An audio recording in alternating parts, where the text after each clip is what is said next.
আফগানিস্তানে তালেবানদের হাতে থাকা প্রায় 1 মিলিয়ন আমেরিকান অস্ত্র ও সামরিক সরঞ্জামের মধ্যে অর্ধেকই বেহাত হয়ে গেছে বলে জানিয়েছে বিবিসি। এসব অস্ত্র আল কায়েদা সংশ্লিষ্ট গোষ্ঠী Tehrik-e Taliban Pakistan, Islamic movements of Uzbekistan সহ বিভিন্ন স্থানীয় সন্ত্রাসী গোষ্ঠীগুলোর হাতে পড়েছে। অত্যাধুনিক এই অস্ত্র সরঞ্জাম দিয়ে সন্ত্রাসীরা নিয়মিত পাকিস্তান ও ভারতের সীমান্ত এবং আশেপাশের অঞ্চলে হামলা চালিয়ে আসছে। যদিও আফগানদের দাবি সংরক্ষিত আছে আমেরিকার সব অস্ত্র, কিন্তু বাস্তবে বিভিন্ন প্রতিবেদনে দেখা গেছে খোলা বাজারের পাশাপাশি হোয়াটসঅ্যাপের মাধ্যমেও বিক্রি হচ্ছে এসব অস্ত্র।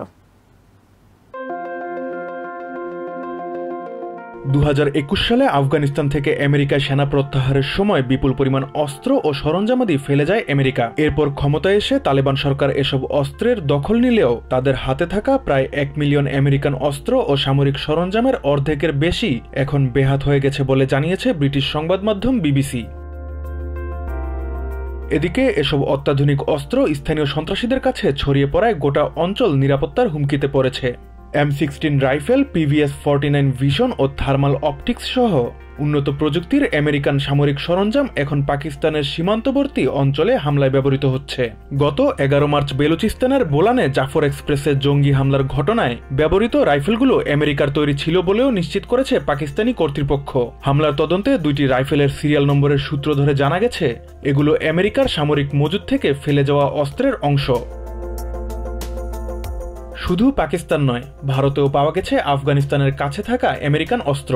সম্প্রতি জম্মু কাশ্মীরের একাধিক অভিযানে সন্ত্রাসীদের কাছ থেকে আমেরিকান M4 কার্বাইন রাইফেলের মতো অত্যাধুনিক অস্ত্র উদ্ধার করা হয়। যদিও এসব অভিযোগের কথা অস্বীকার করে আসছে তালেবান সরকার। তাদের দাবি আমেরিকান সব অস্ত্র সুরক্ষিতভাবে সংরক্ষিত আছে। তবে জাতিসংঘ ও অন্যান্য সূত্র বলছে বাস্তবতা ভিন্ন। জাতিসংঘের মতে বেহাত হওয়া অস্ত্রের বেশিরভাগই এখন আল কায়েদা সহ বিভিন্ন সন্ত্রাসী গোষ্ঠীর হাতে চলে গেছে। 2023 সালে জাতিসংঘের আরেক প্রতিবেদনে জানানো হয় তালেবান স্থানীয় কমান্ডারদের এসব অস্ত্রের 20% নিজেদের কাছে রেখে দেওয়ার অনুমতি দেয়। তারাই পরবর্তীতে আমেরিকার এসব অত্যাধুনিক অস্ত্র খোলা বাজারের পাশাপাশি হোয়াটসঅ্যাপের মতো অ্যাপেও বিক্রি করে দেয়। Fuad Hasan, TVN 24 news desk. New York থেকে সম্প্রচারিত TVN 24 টেলিভিশন বিশ্বজুড়ে বাঙালির কণ্ঠস্বর।